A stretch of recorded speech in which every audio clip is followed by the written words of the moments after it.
ఆంధ్రప్రదేశ్‌లో దాదాపు 1,00,000 మంది టీచర్లు తమ ఉద్యోగాల్లో కొనసాగాలి అంటే టెట్ పరీక్షలో ఉత్తీర్ణులు కావాలి. టెట్ అంటే టీచర్ ఎలిజిబిలిటీ టెస్ట్. ఈ పరీక్ష పాస్ కాకపోతే 1-8వ తరగతి వరకు బోధించే ఉపాధ్యాయులు తమ ఉద్యోగాల్లో కొనసాగడానికి అనర్హులవుతారు.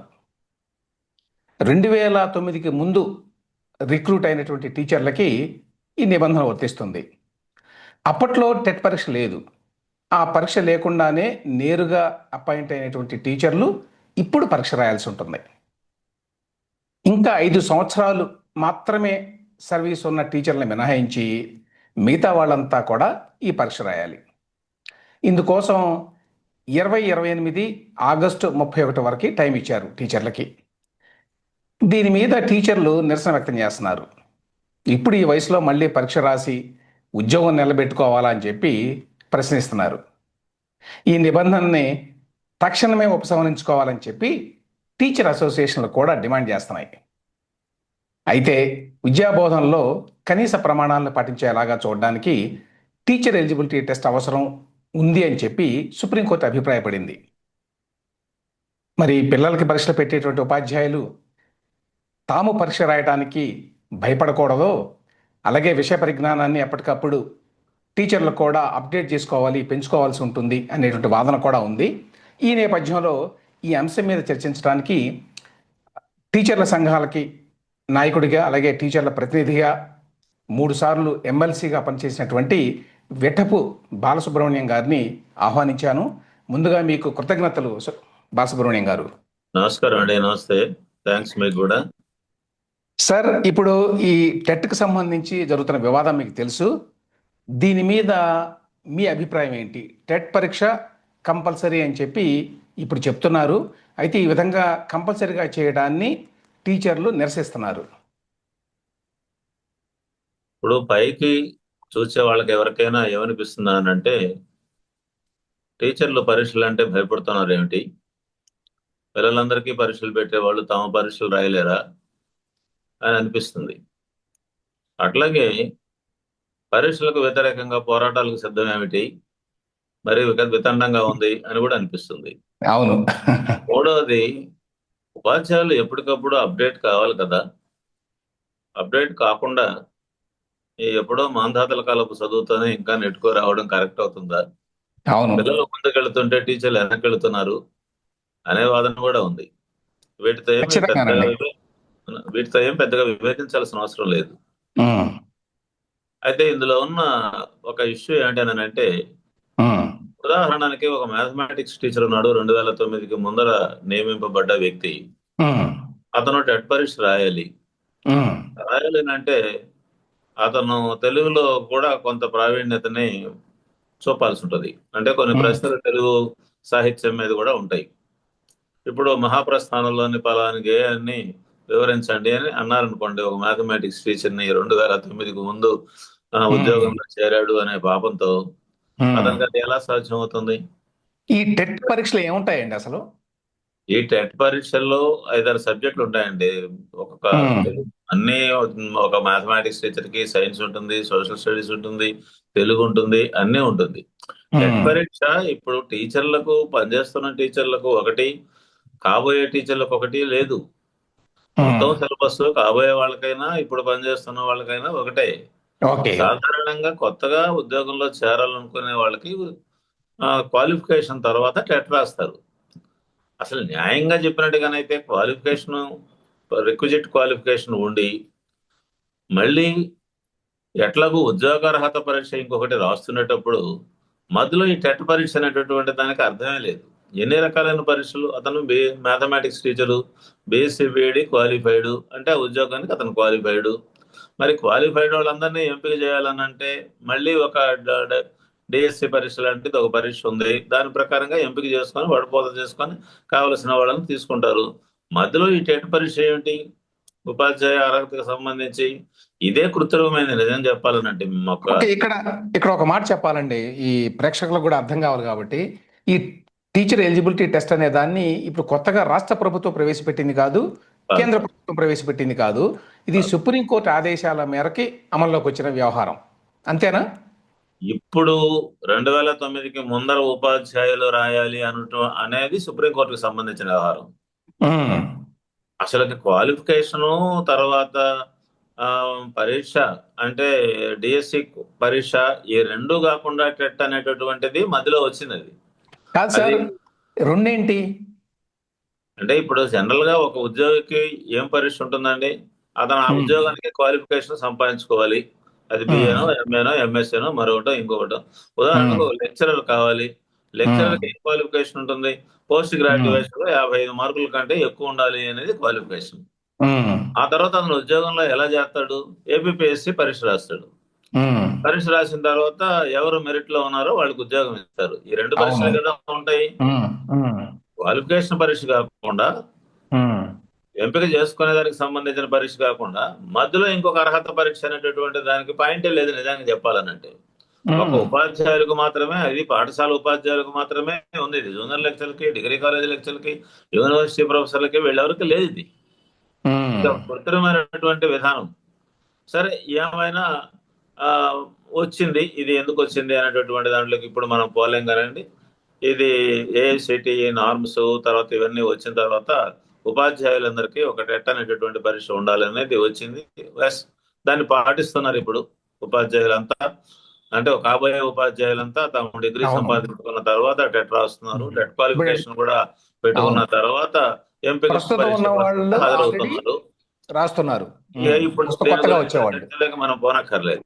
అయితే ఉమ్, ఇప్పుడు ఆల్రెడీ పనిచేస్తున్న ఉపాధ్యాయులు, 20 ఉమ్, ఏళ్ళు 30 ఏళ్ళు సర్వీసులు పనిచేసినటువంటి ఉపాధ్యాయులు, క్లాస్ రూమ్లో అపారమైనటువంటి అనుభవం కలిగినటువంటి ఉపాధ్యాయులు, తమ సబ్జెక్టుని చెబుతున్నటువంటి ఉపాధ్యాయులు, అది ఉమ్, చెప్పడం ద్వారా విద్యార్థులు ఎగ్జామినేషన్స్ లో పాస్ అవుతున్నారు, ఇదంతా కళ్ళ ముందర కనబడుతున్న ఉపాధ్యాయులని వాళ్ళ సబ్జెక్టుకు సంబంధించినటువంటి పరిజ్ఞానమే కాకుండా ఇతర పరిజ్ఞానాలను కూడా పరీక్షించేటటువంటి టెట్ పరీక్ష తప్పనిసరిగా రాయాలి.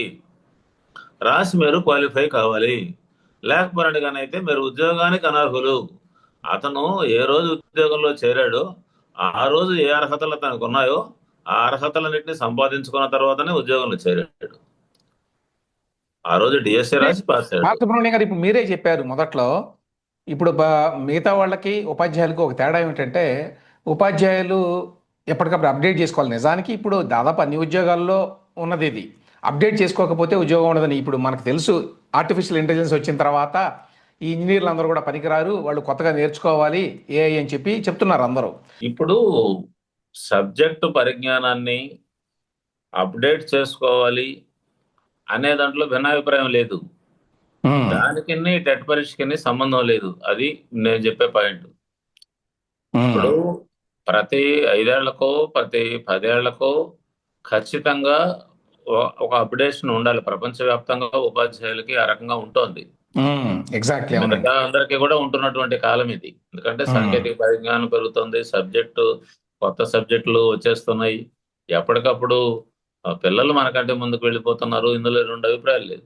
కానీ ఉమ్, ఒక టీచర్కి ఉమ్, ఆయన క్లాస్ రూమ్ లో మరింత రాణించాలి అని అంటే, ఉమ్, ఆధునిక అవసరాలకు తగినట్టుగా అతను పనిచేయగలగాలి అని అంటే, ఉమ్, అతను ఏమి అభివృద్ధి చేసుకోవాలి అనే దాన్ని ఉమ్, అంచనా వేసి ఉమ్, రెగ్యులర్ గా అతనికి ఇన్ సర్వీస్ ట్రైనింగ్ ఇవ్వడం కానీ, ఆన్లైన్ లో పరీక్షలు పెట్టడం కానివ్వండి, ఉమ్, దానికి సంబంధించినటువంటి కోర్సులని వాళ్ళకి అందుబాటులోకి తేవడం కానివ్వండి, ఆ రకంగా క్వాలిఫై కావడాన్ని ప్రోత్సహించడం కూడా. కానీ ఎవరైనా 2 సార్లు 3 సార్లు 4 సార్లు కొత్త కొత్త కోర్సులు నేర్చుకున్నట్టుగానైతే వాళ్ళని ప్రోత్సహించడం కానివ్వండి, ఇలాంటివన్నీ రెగ్యులర్ గా చేస్తూ ఉండడం అనేటటువంటిది లేకుండా ఎక్కడో ఒక చోటగానే ఆగిపోయినట్టుగానైతే ఇది కరెక్ట్ కాదు అని చెప్పి వాళ్ళకు ఒక హెచ్చరిక చేసి వాళ్ళని ముందుకు పంపించేదానికి ప్రయత్నం చేయడం అనేటటువంటిది 100కి 100 జరగాలని దీంట్లో భిన్నాభిప్రాయం నాకు లేనేది. ఉమ్, టీచర్ అప్డేట్ కాకుండా అందులో ఈ ఆధునిక కాలంలో అస్సలు క్లాస్ రూమ్ లో పని చేయలేడు. కానీ టెట్ పరీక్ష ఆ పని చేస్తుందా అనేది పాయింట్. ఉమ్. పాయింట్ అక్కడ ఉంది. టెట్ కాదండి, పాయింట్. టెట్ పరీక్ష అనేది ఒక బేసిక్ ఎస్. స్టాండర్డైజ్డ్ టెస్ట్ కింద కదా?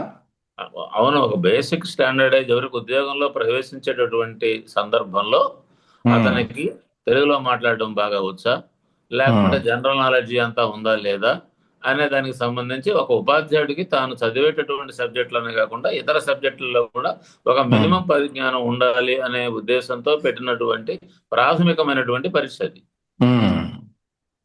ఆ పరీక్ష అది. దానికి సబ్జెక్ట్ ని ఎప్పటికప్పుడు అప్డేట్ చేసుకోవాలి అనే దానికి సంబంధం లేదు. టెట్ పరీక్ష పాస్ అయినందువల్ల ఒక సైన్స్ టీచర్కో, ఒక హిందీ టీచర్కో, ఒక తెలుగు టీచర్కో అదనంగా వచ్చేటటువంటి నాలెడ్జ్ ఏమీ లేదు. రేపు పొద్దున ఆయన క్లాస్ రూమ్ లో పెద్దగా ఉపయోగపడేది ఏమి లేదు. అది ఎప్పుడో మాంధాతల కాలపు సబ్జెక్టే ఆ టెట్ లో ఉండేటటువంటి ఇది. అది సాధారణ ఉపాధ్యాయులందరూ ఉద్యోగం కోసం రాసేటటువంటి పరీక్షే. అయితే ఆ పరీక్ష కూడా ఇప్పుడు మీరు ఎందుకు రాయలేరు అనడం అనేది వేరే పాయింట్. కానీ ఆ పరీక్షకి మీరు చెప్పిన అప్డేషన్ కి సంబంధం లేదు. నా ఇష్టం అది. నిజంగా ఆ రకంగా చేయాలి. నేను కూడా దాన్ని ఒప్పుకుంటున్నా. ఎప్పటికప్పుడు టీచర్లు అన్ని రాటు తేలించాలి. దాని కొరకు ఏం చేయాలని అంటే విద్యాశాఖ అనేక రకాలైనటువంటి శిక్షణలు ఇవ్వాలి. దానికి కావలసిన కోర్సులను పెట్టాలి. ఆ కోర్సులని వాళ్ళు స్వచ్ఛందంగాను తప్పనిసరిగాను కూడా పూర్తి చేసుకునేటటువంటి ఒక అవకాశాన్ని వాళ్ళకి కనిపించాలి, ప్రోత్సహించాలి. ఎవరైనా అదనపు అర్హతలను కనుక సంపాదించుకున్నట్టుగానైతే, కొత్త ప్రయోగాలు అలాంటివి చేస్తూగానే ఉన్నట్టుగానైతే వాళ్ళని ప్రోత్సహించాలి. ఎవరందరికంటే ముందున్నారో వాళ్ళు విద్యాశాఖలో ముందుండేటటువంటి విధంగా చేయాలి. కానీ నేను చెప్పేది ఏమిటనంటే, మీ టెట్ పరీక్షకి ఈ అప్డేషన్ కి సంబంధం ఉందా అని చెప్పి. లేదు. అక్కడే నాతో వచ్చింది. కానీ ఇప్పుడు ఇది సుప్రీంకోర్టు చెప్పిన మాట కదండి. సుప్రీంకోర్టు చెప్పిందండి. సుప్రీంకోర్టు చెప్పింది కాబట్టి అమలు చేయాలి అనుకుంటే ఇంక చర్చ అక్కర్లేదు. సుప్రీంకోర్టు చెప్పింది, ఇంక చేయాలా? ఇంకా మధ్యలో చర్చకు అవకాశం ఎక్కడుందనక? సుప్రీంకోర్టు అంటే సుప్రీంకోర్టు చెప్పిన తర్వాత మరి చర్చకి జనరల్ గా అవకాశం ఉండదు కదా. ఇంకా అంతే కదా. ఇప్పుడు మీరు నేను మాట్లాడుకోవడంలో అర్థమే ఉంది. చెప్పింది టీచర్లు చేయాలి. కాదు దానికి మార్గం ఏంటి ఇప్పుడు? అంటే నేనేం అడిగేది ఏంటంటే స్టేట్ గవర్నమెంట్ చేయగలిగింది ఏమి ఉండదు కదా. No, you have to take the spirit of the Supreme Court judgment. మీరు సుప్రీంకోర్టు జడ్జిమెంట్ యొక్క స్పిరిట్ ని తీసుకొని టెట్ పరీక్షని ఇన్ సర్వీస్ ఉపాధ్యాయులకు ఎలా ఉపయోగపడుతుందో ఆ రూపంలో దాన్ని మలచాల. రెగ్యులర్ టెట్ కి పలాని రకాలైనటువంటి సబ్జెక్టులు ఉండాలి, పరీక్ష పలాని విధంగా ఉండాలి అని చెప్పి సుప్రీంకోర్టు చెప్పలేదు. కాదు సార్, ఇక్కడ ఒక పాయింట్ ఒకటి ఏంటంటే, సెంట్రల్ గవర్నమెంట్ ఉన్నదట కదా టెస్ట్ దీనికి సంబంధించి. అది కాకుండా స్టేట్ గవర్నమెంట్ వాళ్ళే టెట్ నిర్వహిస్తున్నారు ఆంధ్రప్రదేశ్ లో. అంతే? అవును. ఇప్పుడు మీరు అనేది ఆంధ్రప్రదేశ్ లో నిర్వహించేటువంటి టెట్ ని మార్చాలి అని అంటున్నారు. అవును.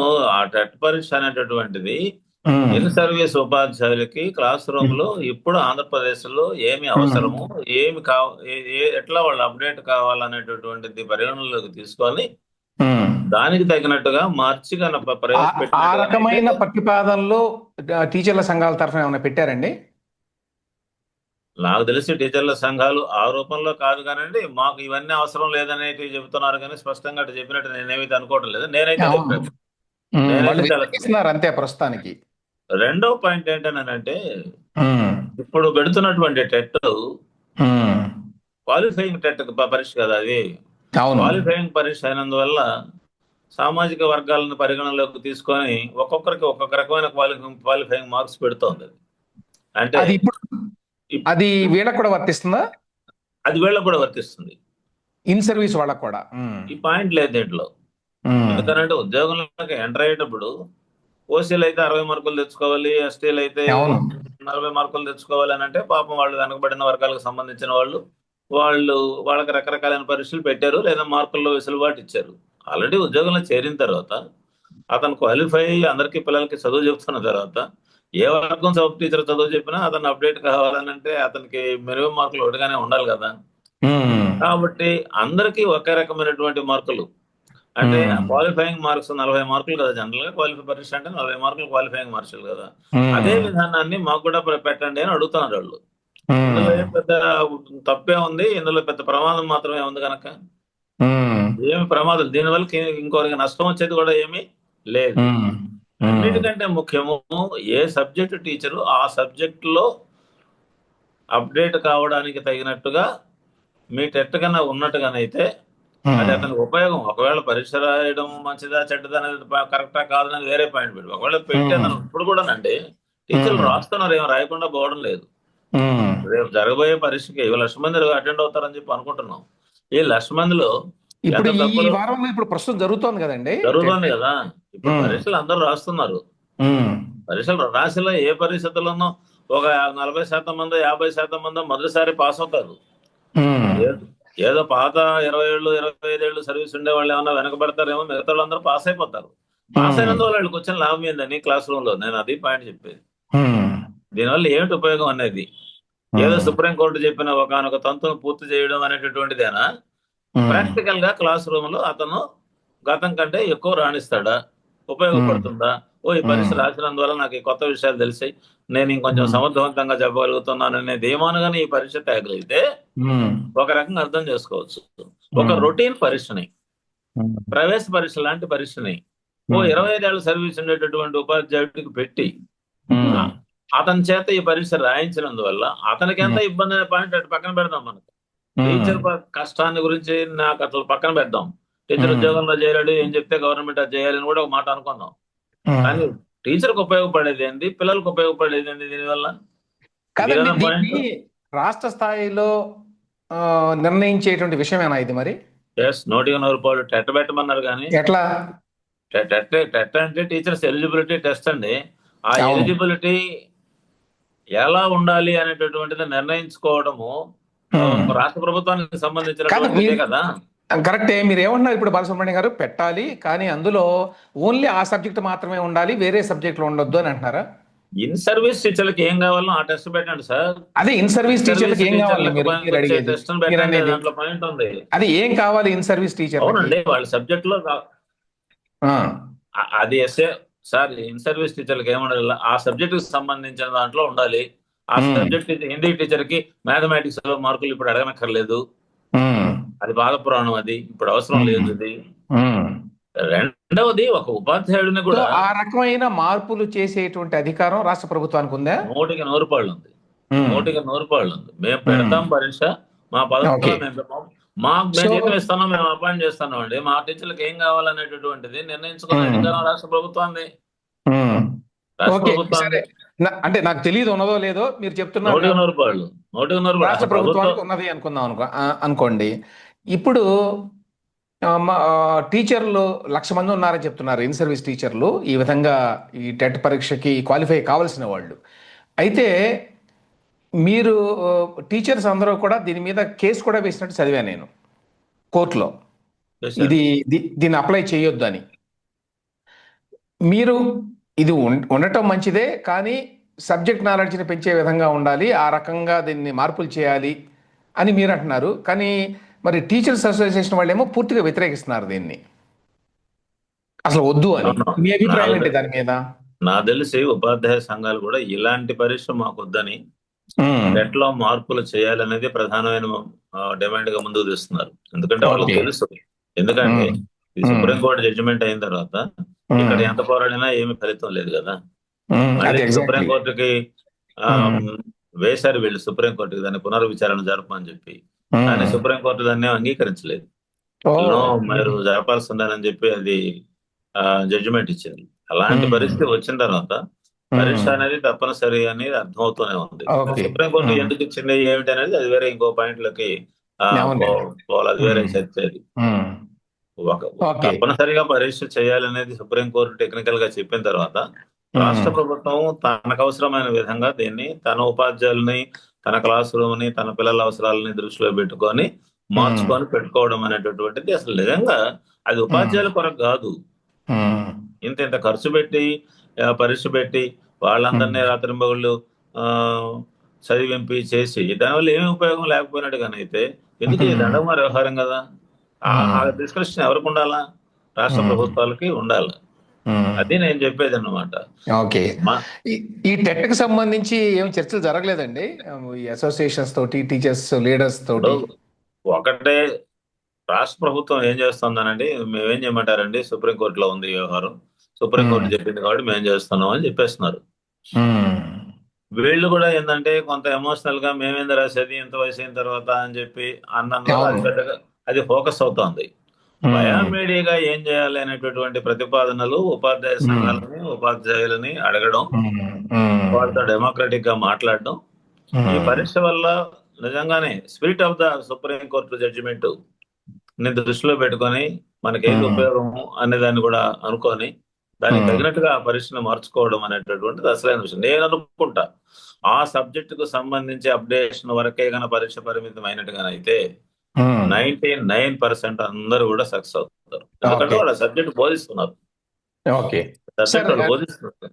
ఓకే